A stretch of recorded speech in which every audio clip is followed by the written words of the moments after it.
We're landscape photographers turned wildlife photographers for an hour or so. We're at the top of a vulture colony at the moment, trying to get some long lens shots of the vultures flying in the valley below, but they tend to take off in massive groups and quickly soar high into the air and out of sight, so it's a difficult thing to get right, although a couple of the guys have got really, really good shots.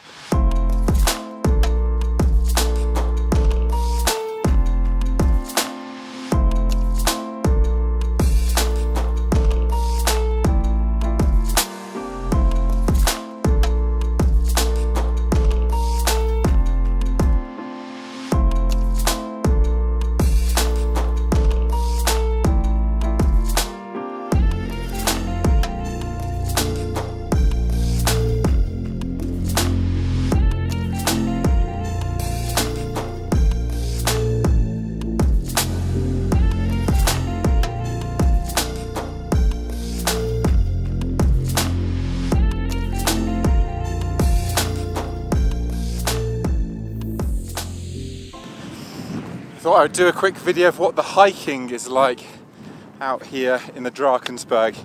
You actually spend most of your time hiking around 2,800 to 3,200 meters in the hills of Lesotho. And potentially the hiking here is difficult because the altitude makes the air thinner. It's 60% of the, or I think 65% of the oxygen at sea level.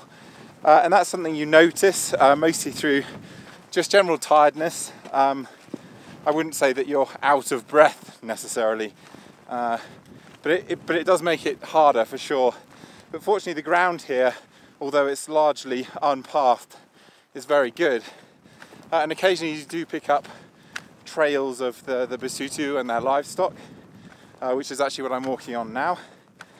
But you get really fantastic views into the hills of Lesotho, as you can see to my right here. And that makes a really nice alternative to the dramatic plunging views of the escarpment itself.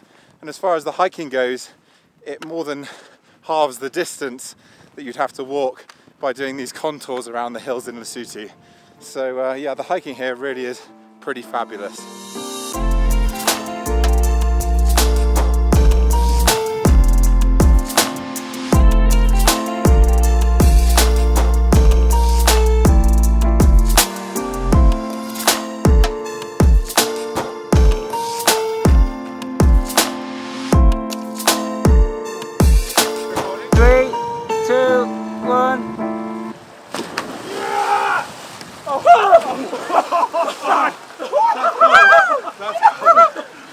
This is cool.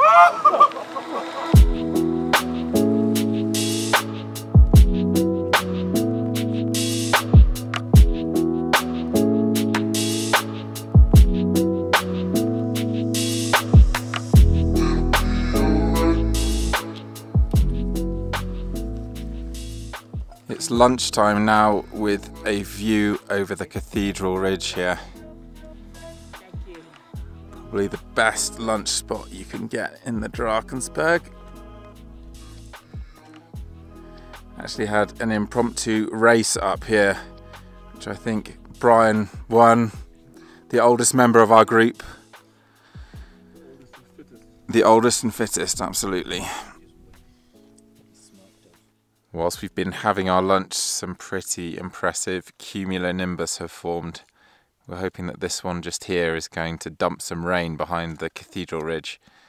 You can see over in the distance there is some rain coming down already. And there's the odd rumble of thunder. These clouds are producing some incredibly dramatic conditions now. Had some really good fun shooting Cathedral Peak in this direction.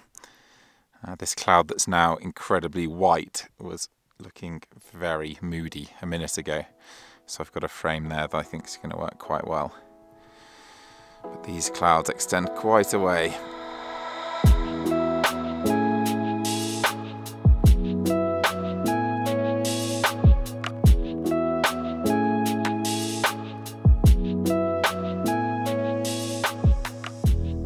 Shooting a time lapse now. We've decided to stay on this hill for sunset because camp isn't that far away. It'll probably take us an hour to get to camp.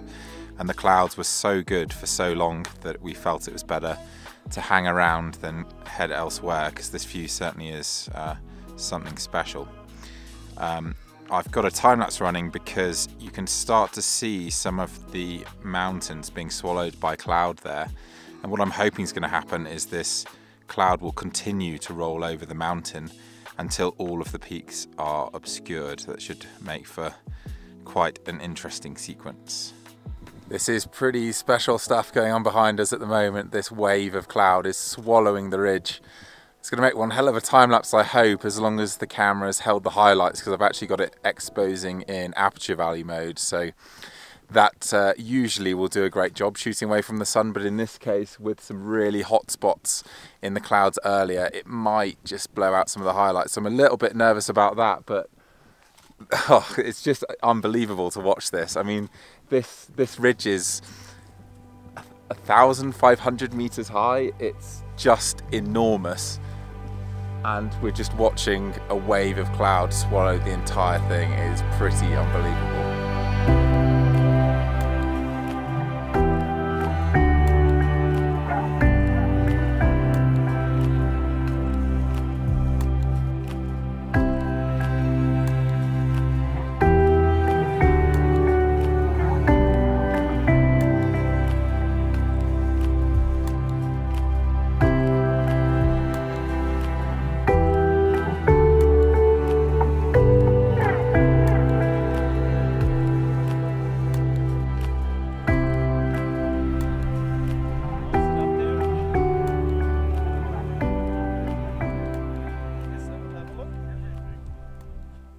We are going absolutely photo crazy here because we have 360-degree views, unbelievable light, and it is changing so fast. And in the direction of the sun, we just have a load of blue sky at the moment. So I think we're just about to get a blast of really, really strong sunlight spreading all over the landscape. But this mountain here, North Peak, is looking absolutely fantastic. I mean, it's just unbelievable. My time-lapse is still running, so I'm actually shooting handheld with my vlogging camera, so I can't really talk through what I'm shooting too much. But obviously the appeal here is these lovely diagonal lines with the light spilling across the valley, and then the mountain with this foaming cloud coming off the top of it. It's a shot that writes itself.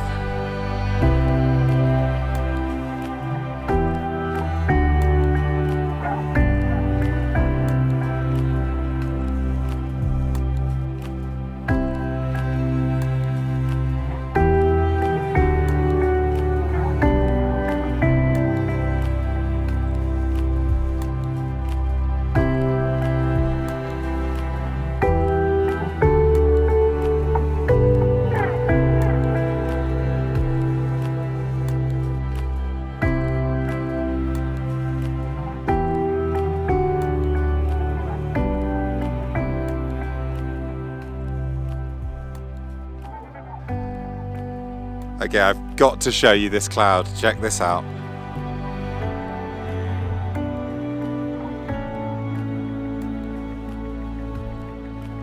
That is an absolute monster cloud.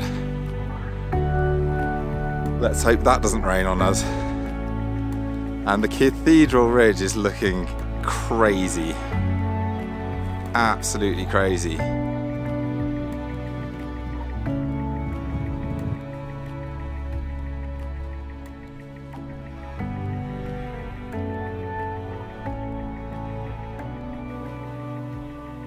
And now we're just about to disappear. Sun's going too. Here comes the inversion. Filled in out of nowhere. What a mad, mad afternoon and evening. Let's go and see if we can find this Brockenspector. Okay, that's pretty cool. That'll do. What a way to finish. There you go. Oh, I can't get this shot. Crazy.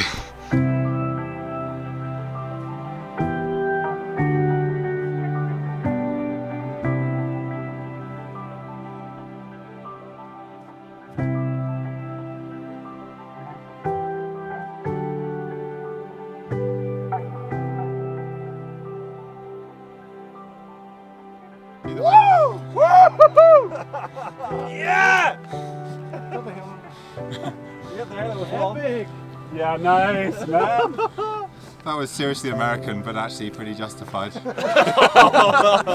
We are not as posh as you. I guess we've got to find the tents in the mist now. That'll be entertaining, but anyway. That's not the worst. The sky did actually open out one final time, but then we were swallowed once more and had to walk back to our camp in the mist. So we had very poor visibility going down and back over these hills, but it was very atmospheric, and we were walking for a little over an hour to get back to where our camp was. And there we had our dinner and celebrated a little, because it was a very, very exciting evening, as you can tell. From the video, I kind of like watching myself back actually as I get increasingly excited. I'm usually a level-headed person, but these moments do get me very excited, and it's almost childlike sometimes, the excitement I can get from these periods of really great light, which obviously I work very hard to be in the right place for. And this was particularly special for me because this is actually the first time that I've shot this view in anything like nice light. Usually we're hiking through this location in the afternoon, and after our lunch that you saw there, we just continue on because where we camp there's also excellent views. But with this group I was less worried about hanging around and walking back in the dark because they were so capable. So we did hang around here, and I'm so glad we did. So rather than talking about all of the images that I captured on that evening, and there were a lot, I thought I would just focus on this particular image because it is one of the strongest shots I think I've taken, certainly of this area in the Drakensberg.